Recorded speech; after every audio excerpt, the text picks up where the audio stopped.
So how does the world go from fighting the war to end all wars to an even deadlier global conflict in just 20 short years?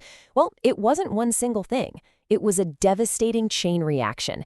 We're going to follow the dominoes, one by one, that tipped the entire world into World War II. Okay, so picture it. September 1st, 1939. German forces are storming across the Polish border. Right there, in that moment, the fragile 20-year peace just shatters. The world is plunged back into total war.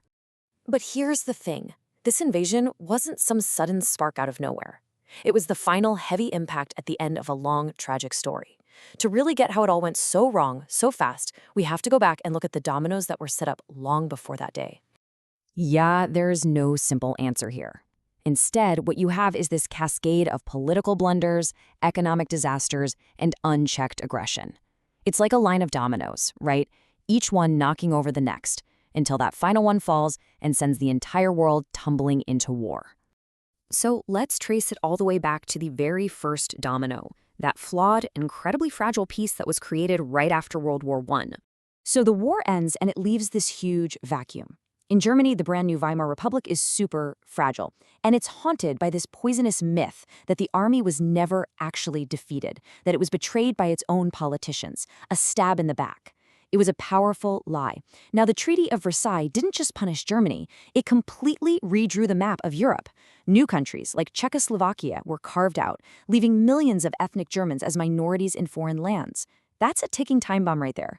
And to make matters even worse, the US, well, it refuses to join its own creation, the League of Nations, basically crippling this new global order from the get-go. And then there was this number. On top of losing land and pride, Germany was forced to take all the blame for the war and pay £6.6 billion in reparations. I mean, for a country whose economy was already shattered, this was just an impossible, suffocating debt. And that crushing debt? It led directly to catastrophe. By 1923, Germany was in the grips of hyperinflation so insane that people's life savings were literally wiped out overnight. Imagine that. This economic ruin just bred chaos and desperation. It was the perfect, fertile ground for extremism to take root. And that brings us right to the second domino. Just when it seemed like Germany was finding a tiny bit of stability, a global disaster hits, and it gives those extremists the exact opening they've been waiting for. October 1929, the U.S. stock market crashes. The shockwaves didn't stay on America, though. They spread across the entire world, triggering the Great Depression. Global trade just collapsed, and economies that were relying on American loans, like Germany's, were absolutely devastated. For Germany, the hit was immediate. Unemployment skyrocketed to over 6 million people. And when the mainstream parties had no answers, desperate people started looking to the fringes, to radical voices like Adolf Hitler, who was promising work, order, and a return to national pride. And once he had a taste of power, Hitler moved with terrifying speed. January 1933, he's made chancellor. Just 1 month later, the Reichstag, the parliament building, burns down. He blames the communists, seizes emergency powers, bans all other political parties, and by August of 34, he's declared himself the absolute leader, the Führer. In just 18 months, German democracy was completely gone. Which leads us to domino number 3, the world's complete and utter failure to respond. As dictators were rising, the very institutions that were built to keep the peace just stood by and did nothing. You know, the League of Nations was supposed to be this great hope for global peace, but it proved to be totally toothless.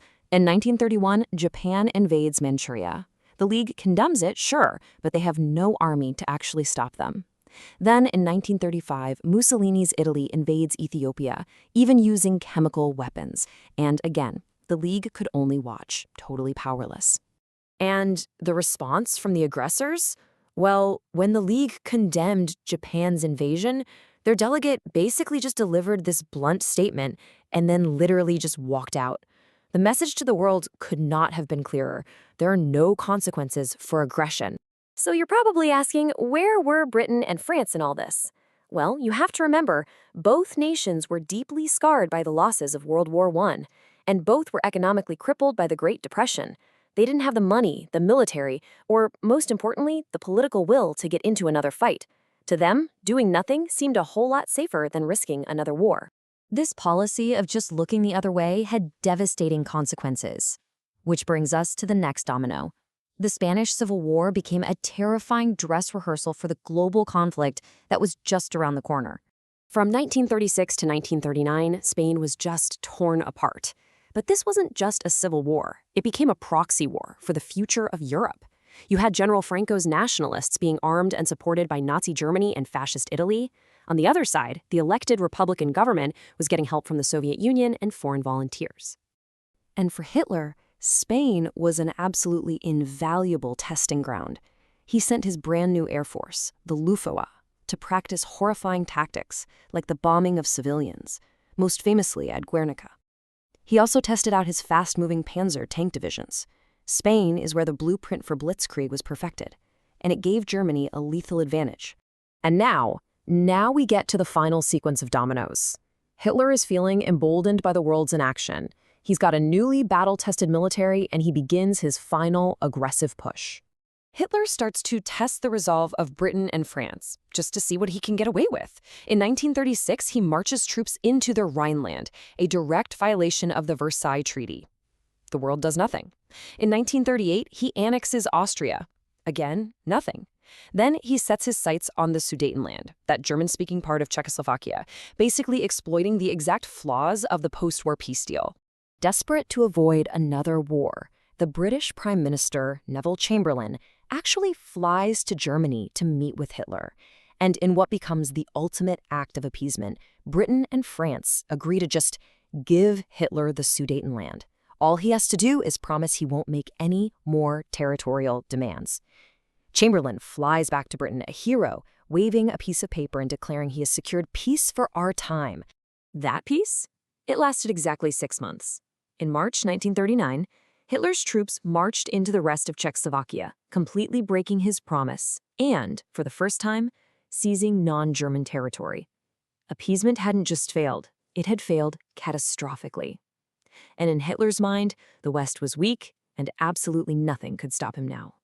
But Hitler still had one major hurdle, a potential war on 2 fronts. And then the final, most shocking domino of all fell into place. In August 1939, 2 sworn enemies, Nazi Germany and the Soviet Union, signed a non-aggression pact. And in a secret part of that deal, they agreed to carve up Poland between them. Just like that, Hitler's path was clear. 1 week later, German tanks rolled into Poland.